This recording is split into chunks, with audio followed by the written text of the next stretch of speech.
Sinha sir गुस्से से जय को घूर रहे थे। एक बार पहले भी मैंने तुम्हें यहाँ पकड़ा था। कुछ ज्यादा ही नहीं गिरते तुम इस तरफ। इस बार क्या गिरा है तुम्हारा? जय, सॉरी सर, इस बार खुद मैं ही गिर गया। सिन्हा सर, वो तो मुझे भी पता है, सब समझ आता है मुझे। इस बार तुम्हारे गिरने की वजह क्या है? जय, वो मैं दीवार पर। सिन्हा सर, रहने दो, कोई बहाना नहीं सुनना चाहता मैं। काफी दिन से देख रहा हूं मैं कि तुम्हारी और माही की कुछ ज्यादा ही बन रही है आपस में। इरादा क्या है तुम्हारा? जय, कुछ भी तो नहीं सर, वह बस मेरी अच्छी दोस्त है। सिन्हा सर, अपने काम पर ध्यान दिया करो। ये हर वक्त शरारत करना अच्छा लगता है क्या? कब तक यूं ही बच्चों वाली हरकतें करते रहोगे? तुम्हारे साथ रह रहकर माही भी शरारती बनती जा रही है। जय, सॉरी सर। सिन्हा सर, जाओ ग्राउंड के 20 चक्कर लगा कर आओ। जय ने जब यह सुना तो पहले तो दंग रह गया, लेकिन सर का ऑर्डर फॉलो तो करना ही था, इसलिए वह वहां से जाने लगा कि पीछे से सिन्हा सर बोले, ऐसे ही नहीं दौड़ना, बैटल इक्विपमेंट्स के साथ दौड़ना, ताकि जब शरीर पर वजन पड़े तो दिमाग के दरवाजे खुल जाएं। जय, यस सर। वह मन ही मन बड़बड़ाने लगा, दिन ही खराब है आज का तो, सुबह सुबह ही इतना ज्यादा वजन लेकर दौड़ना पड़ेगा। वह अपने आंगन के सामने से गुजरा कि उसे हंसता हुआ ऋषभ दिखाई दिया।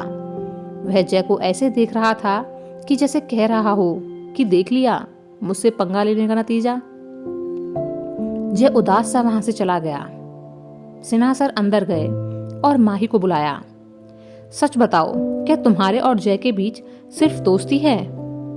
माही, हाँ, हम दोनों बहुत अच्छे दोस्त हैं। हम एक दूसरे की बातें बिना कहे ही समझ जाते हैं और हमारे बीच भरोसा भी है। सिन्हा सर कुछ वक्त तक चुप रहे, फिर बोले, देखो बेटा, एक बात याद रखना, मुझसे कभी कुछ मत छुपाना।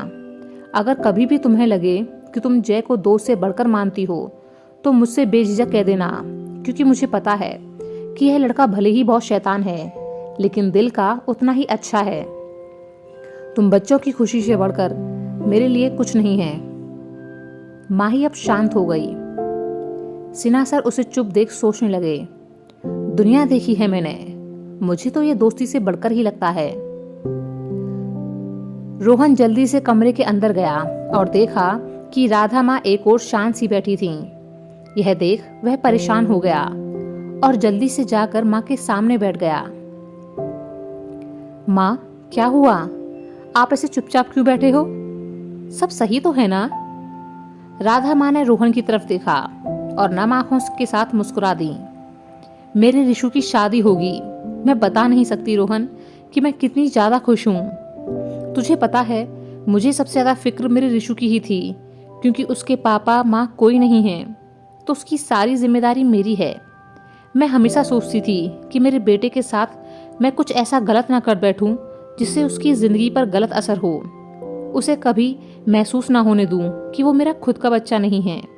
अगर ऋषभ के लिए अनजाने में भी कोई गलत फैसला ले बैठती तो कभी खुद को माफ नहीं कर पाती। लगता है अब मेरे बेटे का भी घर बस जाएगा। मेरा दिल कहता है कि ये लड़की उसे हमेशा खुश रखेगी और इतना प्यार देगी कि ऋषभ को हमारी भी जरूरत नहीं पड़ेगी। रोहन हंसा, इतना विश्वास, जबकि आप तो कभी सामने से मिली भी नहीं हो सुनी भाभी से। राधा माँ, नहीं मिली तो क्या हुआ, अनुभव नाम की भी तो कोई चीज है। मैंने जितने लोगों से भी इस लड़की के बारे में पूछा, सभी ने इसकी बहुत तारीफ की है। अगले हफ्ते सुनी की चाची खुद यहाँ आ रही हैं। एक बार सारी बातें आमने सामने करना चाहती हैं। अगर सब सही रहा तो सुनी हमारे घर की बहू बन जाएगी, और मुझे पता है मेरे ऋषभ को कोई ना कर ही नहीं सकता। सुनी को तो मैं अपने ऋषु के लिए ही लाऊंगी। मेरे दोनों बच्चों की शादी हो जाएगी और फिर मैं सारी जिम्मेदारियों से आजाद हो जाऊंगी। रोहन, तो फिर आप क्या करोगी? राधा माँ ने रोहन की तरफ देखा और हंस दी। फिर तो बस एक ही काम रहेगा मेरा। रोहन, क्या? राधा माँ, जब घर के आंगन में अंश के साथ छोटे छोटे देव, कबीर, रोहन, ऋषभ, तारा, मौली, तेजस्विनी, राशि घुमा करेंगे। तब सबके साथ खूब खेला करूंगी, उन्हें खूब खिलाया करूंगी, रात को लोरियां सुनाया करूंगी। रोहन: ओह, आप तो पूरी प्लानिंग करके बैठी हैं। राधा माँ: अच्छा सुन, अभी तारा, मौली या किसी को इस बारे में कुछ मत कहना। मैं नहीं चाहती कि इस बार ऋषभ को कोई मौका मिले अपने रिश्ते को तोड़ने का। अगर उसे जरा सी भी भनक लगी ना तो पक्का वह कुछ कांड कर देगा। अगले हफ्ते जब रिश्ता तय हो जाएगा तब सभी लड़कियों को पता चल ही जाएगा, फिर आगे देखेंगे कि क्या करना है।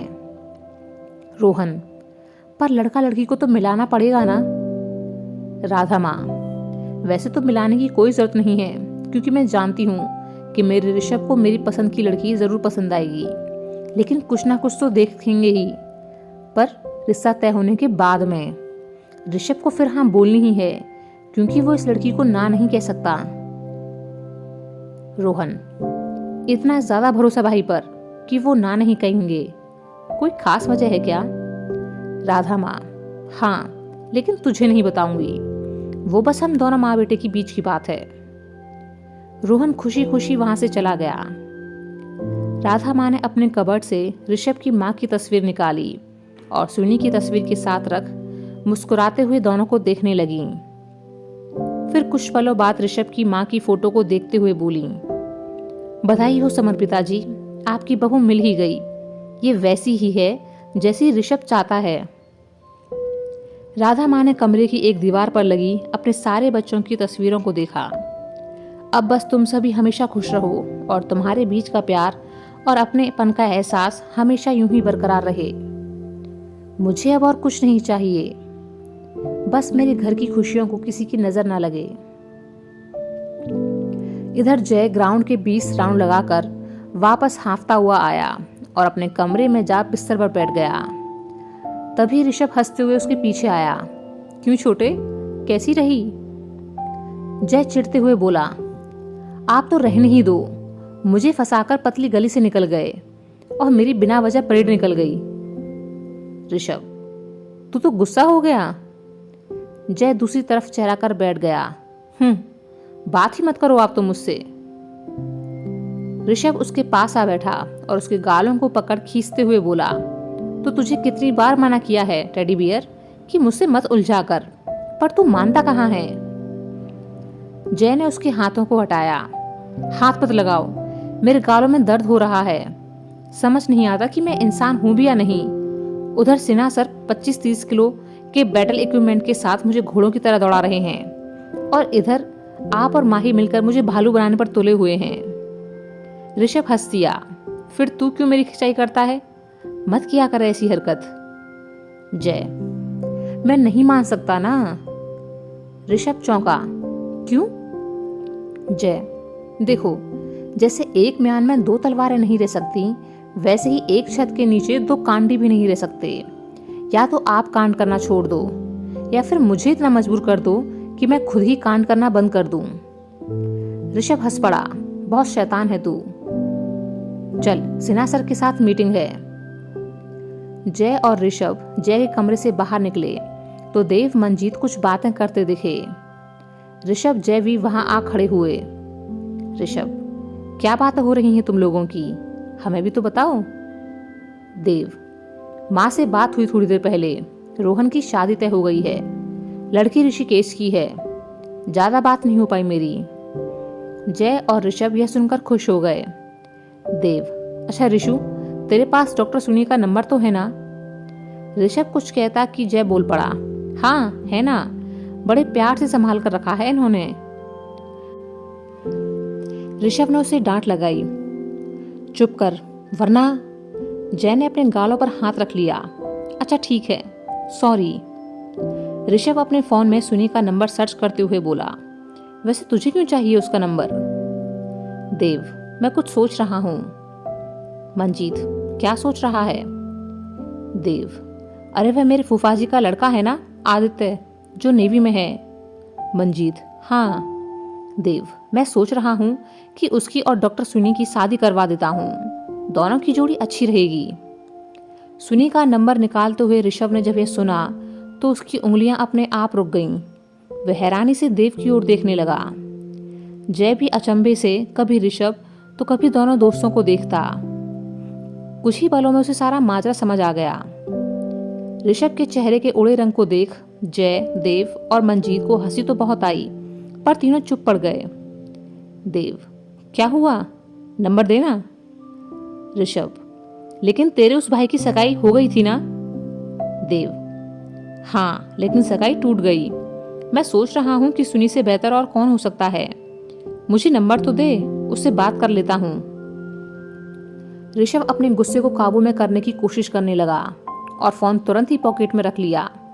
नहीं मिल रहा, शायद डिलीट हो गया है। जय मासूम बनते हुए बोला, अरे सर, फोन में ही तो है, लाओ मैं सर्च करता हूँ। ऋषभ ने उसे गुस्से से घूरा, मेरे फोन का मुझे ज्यादा पता होगा या तुझे? जय उसके गुस्से को देख चुप हो गया। देव, ये तो गड़बड़ हो गई। चल जय, तू माही का ही दे दे। माही का नाम सुनते ही जय के माथे पर सिकन आ गई। माही का? क्यों? ऋषभ, जो अब तक गुस्से से जल भुन रहा था, हंसने लगा। माही का नंबर दे दे कांडी, देख तेरे फोन में ही होगा। जय नाराज सा ऋषभ की ओर देखने लगा। देव, मंजीत चुपचाप दोनों की हरकतों पर नजर जमाए मन ही मन मुस्कुरा रहे थे। चुराकर पोस्ट किया है। देव, सुनी के साथ साथ माही से भी बात कर लेते हैं, क्योंकि सुनी के साथ एक ऑप्शन रखना चाहिए ना माही का। आदित्य को दोनों लड़कियों की डिटेल्स दे देंगे, फिर उसे जो पसंद आएगी उसके घर वालों से बात कर लेंगे। ऋषभ और जय परेशान से उन दोनों को देखने लगे। ऋषभ कुछ सोचकर बोला, तू ना कोई और देख ले देव, सुनी ना इतनी अच्छी चॉइस नहीं है। वह सामने से ही भूली दिखती है, वरना बहुत गुस्सैल है। उसे बस दो ही बातें करनी आती हैं, एक गुस्सा और दूसरा रोना। देव, मंजीत हैरान होने का नाटक करते हुए बोले, अच्छा? ऋषभ, हाँ, अरे कल मैं माफी मांगने गया था ना, तो मुझ पर इतना हमला कर दिया कि पूछो ही मत। चाकू से टूट पड़ी मेरे ऊपर। वो तो मेरी ट्रेनिंग काम आ गई, वरना लड़की मेरे छोटे छोटे टुकड़े कर देती। और उसका रोना तो पूछो ही मत, इतना ज्यादा रोती है कि बस सुनामी ही नहीं आती। देव और मंजीत, अरे रे, ये तो बहुत बुरी बात है। देव, सुनी कैंसल, क्या पता हमारे आदित्य को ही मार डाले गुस्से में किसी दिन। मंजीत, जय तू माही का नंबर दे। जय, अरे उस आलसी बेवकूफ लड़की को भी कैंसिल करो, पता है उसे तो सांसें लेना भी एक मेहनत का काम लगता है। लड़की इतनी बेवकूफ है कि एक एक टॉपिक को 20-20 बार समझाना पड़ता है। मंजीत, यार देव, ये लड़कियां ऐसी लगती तो नहीं हैं। जय, दूर के ढोल सुहावने ही लगते हैं, अंदर की बातें तो हमें ही पता है ना। देव, ये माही भी कैंसल। ऋषभ और जय ने सुकून की सांस ली कि चलो मुसीबत टली। देव, चलो मीटिंग के लिए लेट हो रहा है। देव और मंजीत एक दूसरे की ओर देख मुस्कुराते हुए बाहर की ओर चल दिए। पीछे से जय और ऋषभ भी चल पड़े। ऋषभ, हद है यार, बता, हमारी दोस्तों की शादी हम किसी से भी थोड़े होने देंगे। जय, और नहीं तो क्या, सही बोला आपने। मौली अपने कमरे में गुनगुनाते हुए बिस्तर पर आ बैठी कि तारा दरवाजे पर आ खड़ी हुई। ओए होए, क्या बात है मौली जी, बड़ी खुश लग रही हो। मौली अब पीछे की तरफ बिस्तर पर बेपरवाह सी लेट गई। हाँ यार, सच्ची बड़ी खुशी हो रही है। तारा हंसी, रोहन की शादी की इतनी खुशी? मौली, हाँ। तारा उसके बगल में आ लेटी, मुझे भी बहुत खुशी है, पेट में ना गुदगुदी सी हो रही है। मौली जोर से हंसी। तारा अब करवट ले मौली की तरफ लेट गई और अपने हाथ पर चेहरे को टिकाकर मुस्कुराने लगी। रोहन की शादी की खुशी तो बहुत है यार, लेकिन इसके साथ साथ एक उम्मीद भी जागी है। मौली, हाँ, एक बार फिर अपनों से मिलने की उम्मीद। क्या पता रोहन की सगाई में सारे भाई एक साथ आ जाएं। तारा, इन्हीं उम्मीदों के सहारे तो हम अपने दिन गुजारते हैं। दोपहर को सारे दोस्त सिन्हा सर के साथ मीटिंग रूम में बैठे थे। सिन्हा सर किसी का इंतजार कर रहे थे। कुछ वक्त बाद रूम का दरवाजा खुला, सभी को सामने से कबीर आता दिखा। उसे देखते ही सभी दोस्तों के चेहरों पर खुशी की लहर दौड़ पड़ी। कबीर सिन्हा सर के इशारे पर वहां बैठ गया और इन दिनों जो जानकारी इकट्ठा की थी सब बताई। कबीर, मुझे लगता है कि अब जल्द ही इन आतंकवादियों को ठिकाने लगा देना चाहिए। ये फिरदौस बहुत सनकी है और हैवानियत के मामले में मुश्ताक से 2 कदम आगे है। सिन्हा सर, एक बार मेजर शौर्य को बुला सभी साथ बैठते हैं, फिर फाइनल डिसीजन लेंगे कि कैसे इन सबको खत्म करना है। मीटिंग के बाद शाम को सारे दोस्त लौटकर क्वार्टर में आए और साथ बैठकर बातें करने लगे। कबीर ने ऋषभ से कुछ पेपर्स मांगे तो वह अपने कमरे में उन्हें लेने आया और पीछे से जय भी चला आया। ऋषभ अपनी अलमारी में पेपर्स रख रहा था कि जय की नजर अब वहां एक और रखी साड़ी पर गई। आप साड़ी भी पहनते हो? ऋषभ संजीदगी से बोला, इस पर कोई मजाक नहीं। जय गंभीर हो गया। आपकी माँ की है? ऋषभ मुस्कुराया। हाँ। जय, कबीर सर कहते हैं कि आपकी माँ बेहद खूबसूरत थी। मुझे भी दिखाओ ना, कैसी दिखती थी वो? ऋषभ ने अपनी माँ का फोटो निकालकर जय के हाथों में दिया। बहुत केयरिंग थी मेरी माँ और मुझसे बहुत प्यार करती थी। जय कुछ पल तक उस फोटो को देखता रहा। ऋषभ, क्या हुआ? जय, वाकई बहुत खूबसूरत हैं। एक बात कहूँ, बुरा तो नहीं मानेंगे आप? ऋषभ, नहीं, बोलना। जय फोटो को गौर से देखते हुए बोला, अगर इनका बेटा नहीं बेटी होती तो बिल्कुल सुनी मैम जैसी होती। ऋषभ हंस दिया। तो फिर शुरू हो गया? जय, मैं मजाक नहीं कर रहा, आप ही देखो ना, जो मासूमियत, संजीदगी और सुकून इनके चेहरे पर है वही तो सुनी मैम के चेहरे पर भी है। वही बड़ी बड़ी आंखें, वही लंबे बाल और वैसी ही प्यारी डिम्पल वाली स्माइल। ऋषभ, चुप कर, ला इधर दे फोटो। जय ने फोटो दे दिया। केयरिंग तो सुनी मैम भी है ना, वो भी तो सारे पेशेंट्स की बहुत देखभाल करती हैं। जब मुझे गोली लगी थी ना तब देखा था मैंने। ऋषभ चुप हो गया। जय, आप ही तो कहते हो कि आपको कोई ऐसी लड़की मिली नहीं जिससे आप शादी कर सको, क्योंकि आप ऐसी लड़की चाहते हो जो आपकी माँ की परछाई हो। और देखो, अब तो वह शिकायत भी दूर हो गई। सुनी मैम और आप एक दूसरे के लिए एकदम परफेक्ट हैं। ऋषभ खामोश जय को देखने लगा। जय, आप कहो तो मैं बात करूं कबीर सर से कि आपको सुनी मैम से शादी करनी है? ऋषभ, तू कुछ ज्यादा ही नहीं बोल रहा? मतलब मैं कुछ कह नहीं रहा तो तू कुछ भी बोले जा रहा है। चल बाहर। ऋषभ पेपर्स लेकर जय के साथ बाहर आंगन में सभी दोस्तों के पास आ बैठा। देर शाम सुनी और राशि ड्यूटी से लौटी तो सभी दोस्तों को बाहर खड़े देखा। कबीर की नजर सुनी पर पड़ी तो दोनों ही एक दूसरे को देख मुस्कुरा दिए। जय ने हल्के से ऋषभ को कोहनी मारकर सुनी की तरफ इशारा किया। ऋषभ ने सुनी की तरफ देखा जो चेहरे पर मुस्कुराहट लिए बस उसे ही देखे जा रही थी। ऋषभ भी उसे देख मुस्कुरा दिया।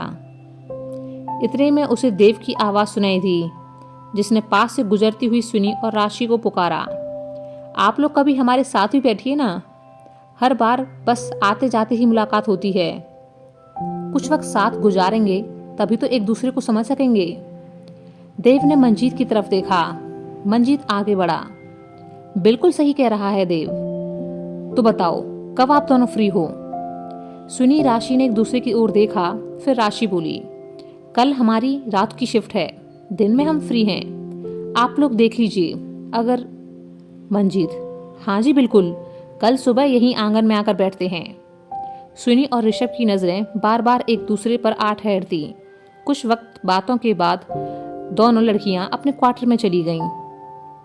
कबीर एक और खामोश सा खड़ा देव और मंजीत की हरकतों को नोटिस कर मन ही मन बड़बड़ाया।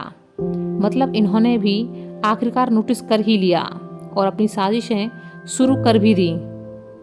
जय, आप लोगों का प्लान तो अच्छा है, लेकिन सिन्हा सर ने देखा कि हम ऐसे चौपाल जमाए बैठे हैं सारे, तो देव और मंजीत ने एक दूसरे की तरफ देखा और हंसते हुए बोले, तो का इलाज है ना हमारे पास। ऋषभ, वो क्या?